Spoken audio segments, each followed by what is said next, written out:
There are a number of ships in the game that, when I'm just having a terrible time with matchmaking, or I just get blowout match after blowout match in sequential order, I take these ships out because, they are quite good. So good, they make me feel a little guilty about playing them until I see the end result screen at the end of the match. So guys, these are my top 5 guilty pleasure ships. These are ships that, if you do have them, they are quite good, and may make you feel a little guilty about using them in game. But let's go ahead and get right on into it, starting out with number 5, which is the good old Tier 10 Soviet battle cruiser, the Stalingrad, or large cruiser, or big cruiser, whatever you want to call it. Yeah, Stalingrad, the original Seal Clubber that you could Seal Club at Tier 10 with, because it was that cracked back in the day. Like I've mentioned many times before, Stalingrad surely hasn't aged fantastically well. She is much more in check in today's World Warships than in previous iterations of the game, but as you can see by the background footage, she is still quite tough. And she still has her amazing guns with her 2.6 Sigma, along with the Soviet bias shells to get the excellent air drag coefficient. And, well, they're Soviet AP, so they hit hard as hell at range, even though, physics dictates that shouldn't happen, but who cares about physics when you have Stalin on your side, right? On top of that, she gets her 12 kilometer Soviet radar. And, oh yeah, of course, too, if you do have Kuznetsov, you get another heal with Stalingrad, because why would the enemy, think you're dead, right? You get another free heal that has in many cases allowed me to continue playing for several minutes longer, because you'd be surprised how much that little heal and that damage con, that just buys you just enough time to either scoot behind an island or pop your normal heal, and then now you have 2 heals going at once, right? But yeah, just an absolute club of a ship when used properly. You can Citadel battleships at darn near your maximum range with the Stalingrad, because again, her shells just don't care about the laws of physics, and because her guns are so accurate, you can use her HE as well against destroyers quite reliably. The only big downside is that she doesn't get the cruiser burn time anymore, where she could basically just not care about HE. She has a battleship burn time now, and her Citadel is quite high and exposed if you ever do get around to her sides, but a good Stalingrad player, of course, won't allow that to happen. And yeah, especially back in the day, you were kind of just a bully if you took this thing out in random battles when she was ungodly overpowered. But even still today, you take her out in random battles, you are going to have at least, at a bare minimum, a very, very decent game. Everyone else that, you give lovely Soviet AP to is not going to have that great of a game, right? But you at a bare minimum are going to have a pretty darn good game in the Stalingrad if you take it out. Unless you get blapped in the first 2 minutes of the game because you messed up and showed your broadside to the enemy team, and now you know what 1993 felt like, right? But anyway, yes, she's a still ship, so she is a pretty high investment ship, but yeah, if you can pick her up, great random battleship for when you're having a terrible time, and she has her place in competitive as well, even though, again, she's gone through quite a few changes. Alright, going down to number 4, we have the super battleship, the Satsuma. I don't know how much meaner you can get than having 4 20-inch guns that are quite accurate, and this whole ship's gimmick, is that you can press F, and now you have an additional, a 40 or a 30% boost to your dispersion? That's just evil, right? And 20-inch guns, they don't care about 32 millimeters of armor, so they can go through the nose of pretty much any battleship that you can see, unless it's lucky enough to have an icebreaker bow. And again, like the side plating too of quite a few battleships, they simply don't care. They are going to overmatch the armor and go right through and find the Citadel. So yeah, I don't know how much more of like a bully you can get in battleship turns than having 8 20-inch guns. Probably whenever we get to like tier 12, we'll probably get, I don't know, whatever Japanese name you want to call it, with 12 20-inch guns at tier 12 if we ever get there, right? But until that day comes, this thing is pretty mean. And if you've played the Yami or the Shikishima, I mean, like, you know exactly what to do in this ship because it plays just like the Yami. And believe it or not, the Yami is my second most played ship in the game, so I'm able to get quite good results out of the Satsuma because, I mean, literally, other battleships are just a damage pinata to you. If you can aim well, which with how accurate the guns are, especially when you have the F button pushed, you are going to chunk battleships for like 20k a salvo without even citadeling them. If you do citadel them multiple times, they're probably going back to port. So, yeah, this thing's just dumb.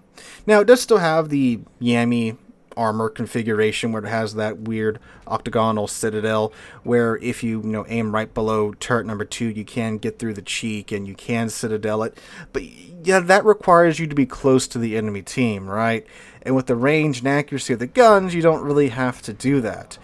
So I play just like Yami, where sit in the back for the first half of the match. When the match looks half-ish over, you push in, and now you have a super Yami with 20-inch guns pushing in with most of its HP, and now it's close range. You're just shoving your eight 20-inch guns through other players' bowels, and again removing the last 20k HP that they had to their name.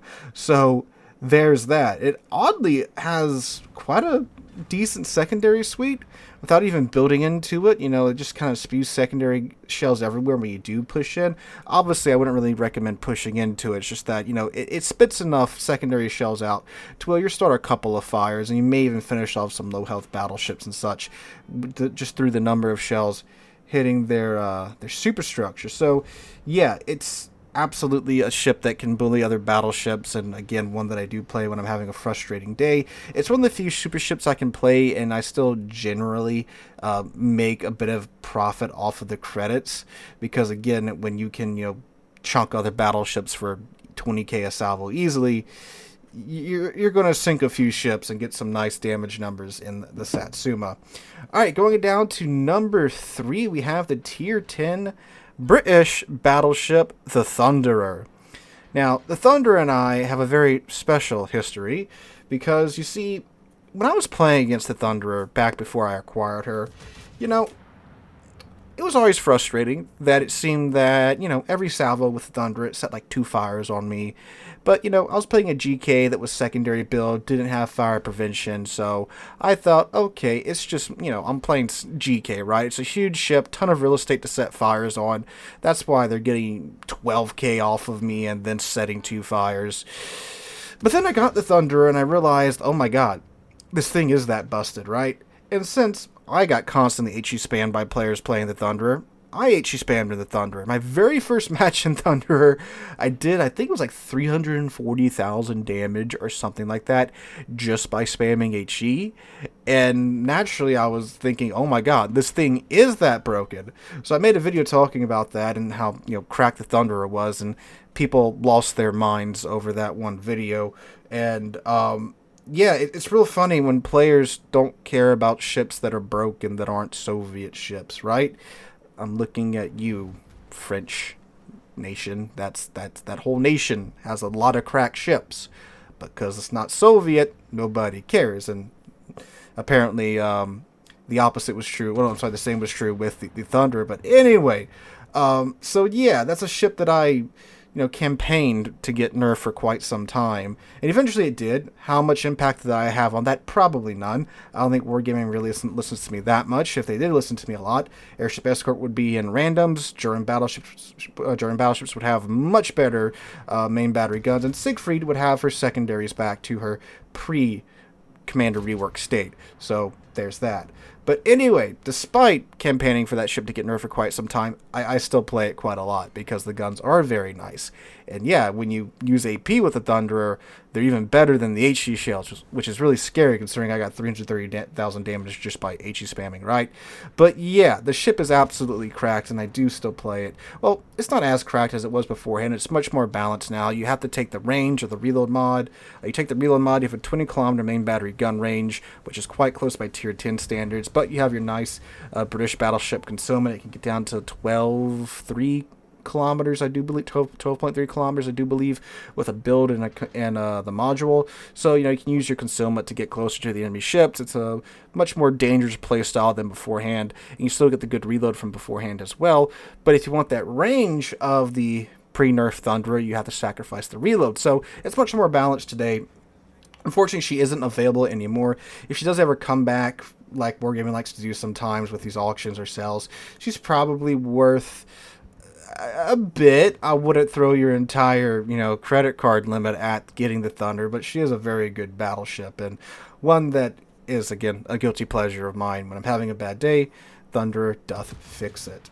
And going on down now to number 2, we have the Tier 10 American battleship, the Rhode Island. This is what? My God, 5th Tier 10 battleship that America has, because we have Montana, Ohio, Louisiana, Vermont, and Rhode Island. There's a and Wisconsin. We have 6 Tier 10 American battleships now. That's kind of goofy, Wargaming.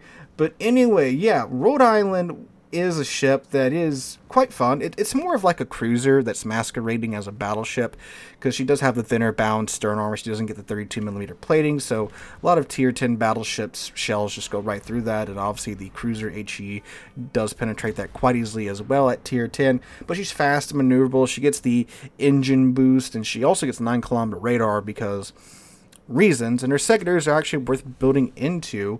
But, of course, this is all wrapped around the fact that she has 12 14-inch guns as her main battery guns. So she's kind of like a turbocharged Florida, if you will. And, I like Florida.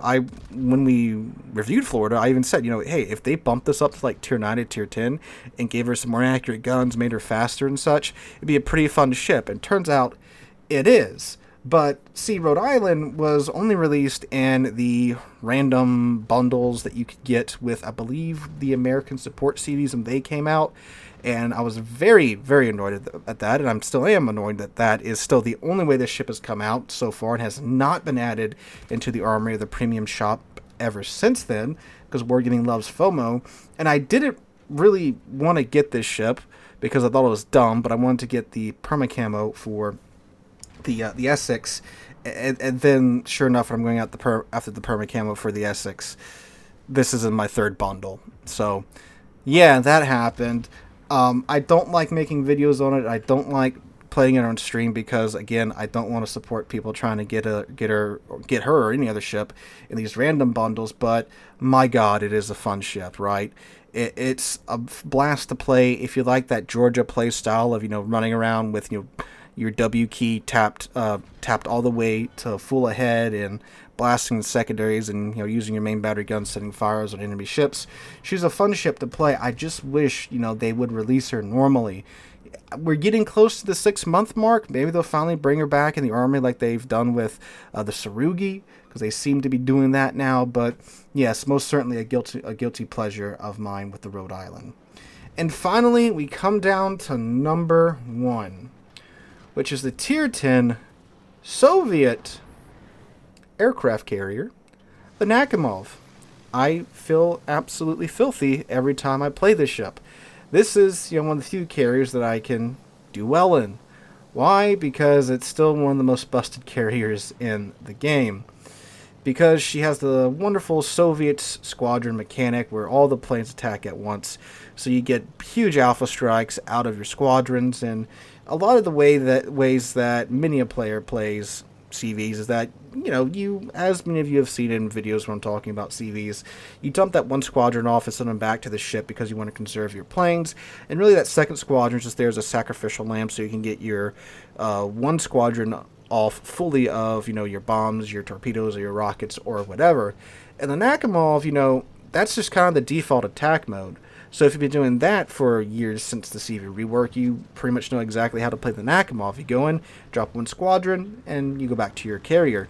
But the difference here is that the one squadron is massive, right? So you can easily, with the skip bombers, chunk ships for 12, 13, 14, 15k, 20k if you hit a lighter armored ship in the right spot, set a couple of fires, you come back with your torpedoes that have an incredibly tight spread, so you hit ships from the front with them, and if they don't maneuver just right, they're going to eat 3 or 4 of these torpedoes, and again, do, if you manage to get all these torpedoes on target, by the way, you're doing like 22,000 damage to the enemy ship, and of course probably setting a couple of instances of flooding on that ship. And then again, you have the rocket planes that they're essentially Russian Tiny Tims. You know, again, hit the right ship in the right spot, you're doing like 17, 16k, starting a couple of fires. So the ship's absolutely crazy, right?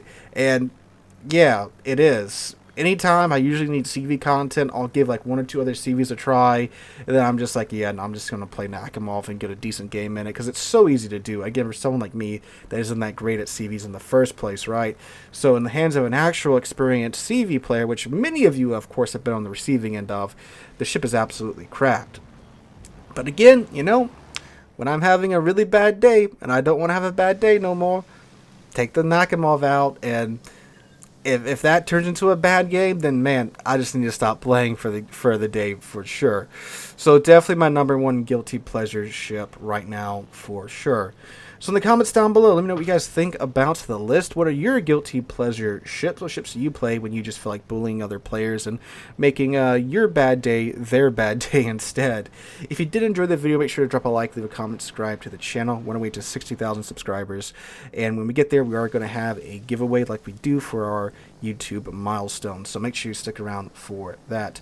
Hope you guys have a wonderful Monday and wonderful rest of your week. Hope to catch you guys in the next one.